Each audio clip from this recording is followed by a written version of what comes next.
Welcome to the Peopleverse podcast. I'm Evan Troxel. In this episode, I have a conversation with Joe Lasko of Res-Tek, live in the Tect booth at the AIA Conference on Architecture in San Francisco. Yeah, so my name is Joe Lasko. I'm the Vice President at Res-Tek, and we are a full-line resinous flooring manufacturer. We're very passionate because we're a smaller company in a huge industry. Yeah. So break it down. Resinous flooring? Correct. Okay. So probably the best way to break it down is we have three major product lines that we specialize in: epoxy, urethane cement, and methyl methacrylates, or MMAs. So, okay. Yeah, I know. So, and that's the battle we're fighting, right? That we're trying to make sure everybody knows. There's those three options for that. Yeah. We're based in Atlanta. Have a manufacturing plant where we make everything there. One thing that's also a little unique about us is that we actually manufacture everything. There's a lot of private labeling going on, and we try not to do that. We want to create our own chemistry, be the ones controlling the chemistry, so that way high quality product, when we get specified, is actually going to the contractor. That way you have a high quality contractor, and that's kind of our business model, for lack of a better word. Okay. So as an architect, design professional who's going to, wade in, dip their toe into this to say, hey, like, is this the thing I need to do? Why would I need to do it? I think one of the things that I like to ask people on your side of the table is, what is the first or second or third question a design professional should be asking when it comes to this category? And and I approach that usually from, well, what are you trying to accomplish? Right? So the questions they should be asking is what functionality,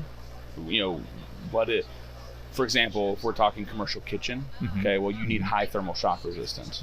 So that's why this platform, I'm kind of going to jump ahead here because this platform is so great, because we're looking for people to ask us that question, right? That actually want to connect with us and hear our opinion about why X, Y, or Z works better in A, B, and C. Right. And so, the questions they should be asking are, what's the function?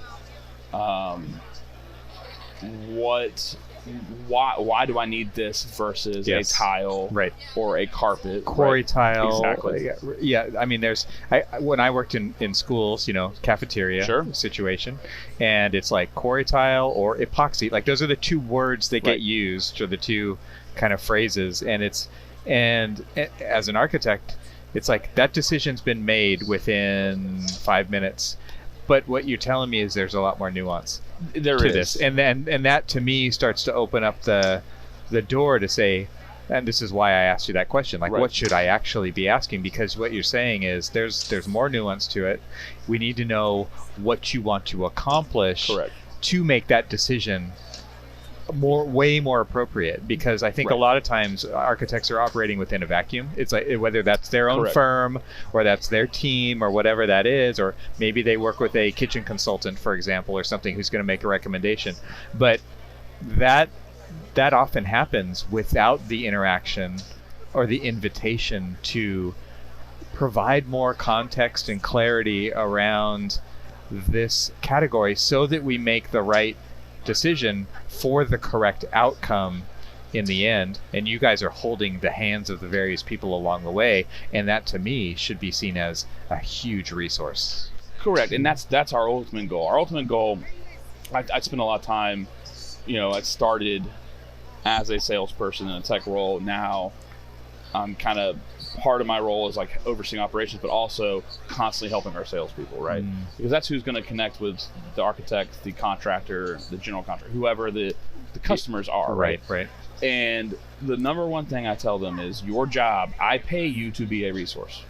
You are to go out there and be a resource to whoever you are talking to. Spread truth, right? Like, and don't, there's so many there's so much baggage in the building product manufacturer architect interface, could be, I'll just say design professional interface, in that bait and switch, or all the time, right? Things like this. And so it's like when you're talking about this, be a resource. Like there is no value for anyone at any time to give disinformation in that process, because it will come back to bite you, no matter what. That's short-sighted to do that, right? And what I was going to start telling you is that I when we coach our sales staff on what's the word I'm looking for, like the KPIs for a salesperson, right? You need to make X amount of phone calls per week on a 2-week average, this amount of meetings, this amount of quotes to the contractors installing. Give them some goals. Exactly. Yep. We have this, this proven cycle of customers, right? And it's pretty cyclic. You have the contractor installing the floor who bids to the general contractor who builds based on the designer, right? And because it is a hard sale, on like the actual closing of the sale is a low probability for us from the design side, that I was one that I would say to our sales team, you are to only call one architect a month, because we're not seeing a return on our investment on that sale, right? We see a much better return by just bidding the project after the fact, even if we're not specified, right? Bidding an equal. Yeah. And this platform, I truly believe, can change that for not only for me as in my company, in our company, but for the industry. Right. Because this platform's for people who are truly looking for that truth, right? Yeah. And we're a company out there, that wants to give that truth. It doesn't always feel like it wants to be received, right? Yeah. And this platform gives us that. Right. And that's why we're so excited about it, because being a smaller company, I don't have the resources of, there are some competitors of mine that just got purchased for $6 billion. Wow. Right. And we don't have the resources that they do to get out in front of you guys and design teams until now because of this. Right. And that's why we're so excited about it. And I think it's important, we talk about this with a lot of people, is service before sales, because 100%. Architects don't buy, they specify. Correct. And so what they need is what they need when they need it, in whatever phase, delivery model, like there's various contextual things that they would want you to know so that you can serve them appropriately. But because of that baggage that we talked about a minute ago, a lot of times that connection is foregone. I'm not going there because I don't want to be sold to. I don't want to get on someone's mailing list, et cetera, et cetera, et cetera, because I've got 300 other things I got to worry about on this project, right? So it's interesting to kind of see how this is gelling out. But this idea of service before sales, being the resource that they need, no matter what it is that they actually, like understanding what they need first and then providing it, so that you can have the opportunity to actually make the sale down the line from them. If you get in early on the project, you have a way higher chance. Correct. Myself and our sales team and our staff, I want to be such a resource that I want to be a resource on even things that I don't sell. Right. So, for example, we're at the AIA show here. Before you and I sat down, I went and walked around and I met with a company that's self-leveling underneath Resinous Flooring, because I want to make sure that I have that in my back pocket. So if you call me and say, hey, Joe, we're going to put your floor in, but we got a lot of concrete to fix. What else do I need to, Correct. I don't have that, Evan, but I know somebody that does. Yeah. And that's exactly. And that's what we're trying to do. Yeah. And because a lot of times with the larger companies, you don't get that passion for the being the honest and truthful and educating resource. And it's like this double-edged sword, right? Because the more you grow, the easier it's to be that resource. Then a lot of times you lose sight of being that resource, because all you care about is hitting that quota. Yeah. Well, that's the beauty. Well, those are competing ideas, right? Exactly. And so that's why I love this platform so much, is because it gives somebody like us who still is passionate about making sure you guys get what you need in the timely manner you need it. It gives us that access. Yeah. So the thing is that architects often think in assemblies. They don't think in products. Sure. Right? And you just talked about that with like the self-leveling underlayment, because I got a jacked up concrete floor. But so, they have the kind of ultimate goal that they're trying to accomplish, but there's many layers. I think in walls, I think in floors, I think in ceilings. One of how many finishes? Yeah. I mean, how long is a spec book going to be on a 100,000 square foot project? Right. Huge. Yeah, it's going to be a book. The book is the right word. Correct. Yeah. And I'm if I get one product, I'm 8 pages of that. Yeah. And we understand that, and so that's why it's so important to us to get it right for you guys. Yeah, I think that what you were talking about, your strategy of meeting with somebody who is a complement to your product, is so important, because that would naturally be my next question. Maybe I even go to them first before I go to you, but you've already made that connection with them, and you guys have a mutual understanding that, okay, these work together. Here's the situations where they work together. Here's the regions where they work together. Here's the budgets where they work together, whatever those variables are. And that, to me, you both would be bringing extra value to me, because that's one less phone call that I have to now search for how to figure out how to talk to that person. Right. That to me is a big deal. I mean, what if a designer can't even think of, I need a self-leveling cementitious product, right? That's very specific to what we do. Right. So if you can take the epoxy guy and use him for a resource like that, I've given advice on concrete columns. I don't do columns, right? But I know a lot of concrete guys. So I'm going to make sure I reach out and grab a specification that I can say, hey, I don't know if this will work for you, but this is something you can look at. Right. And it gives a whole, it basically spells out how to make sure you pour a concrete column with no air voids in it, right?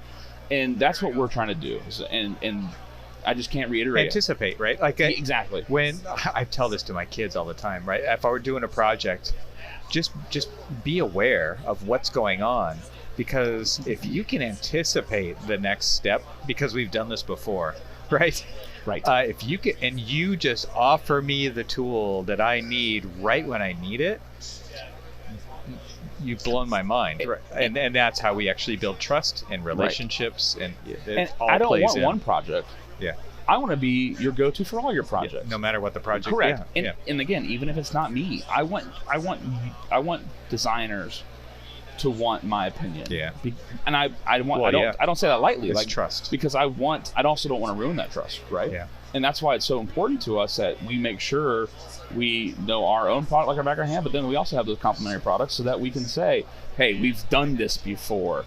This has worked. Yeah. Or we've done this before and it didn't work. That's just as valuable. 100%. Absolutely. 100%. Yeah. I can't tell you how many times that actually does happen. Hey, can we do this? We've tried it. It didn't work for us. Yeah. Are you hearing something different? Right. No? Okay, well then I wouldn't recommend that. Yeah. If you are hearing something different, let me pick that guy's brain and see why it worked for them. Maybe we did something different. I mean, and so just trying to make sure we're that company for people. Yeah. Well, I asked this to another interviewee, and I want to ask you the same question. And I want you to try to quantify this. Okay. What is the value of a relationship between you and a design professional?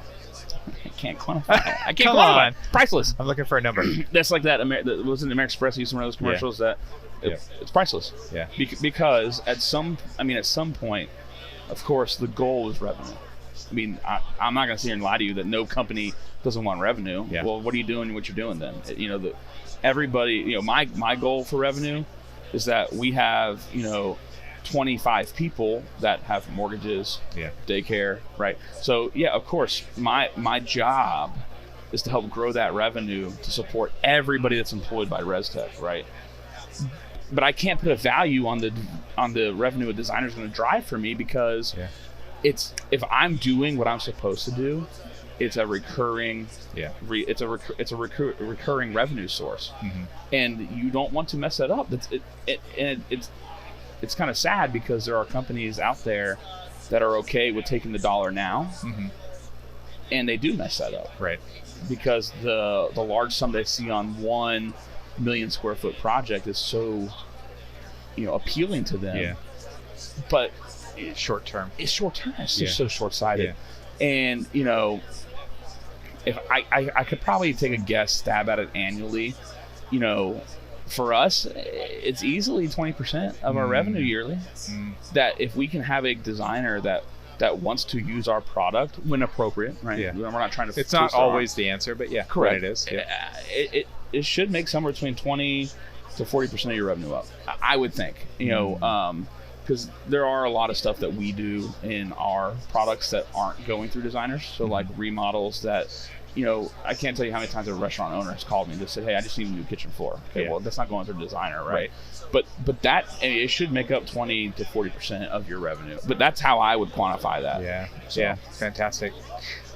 This has been fantastic conversation, man. And I think that, one of the things that really resonates with me and our job here at Tect is to curate the people on the platform who are trying to get found, like you, so that you're setting the bar of the expectation.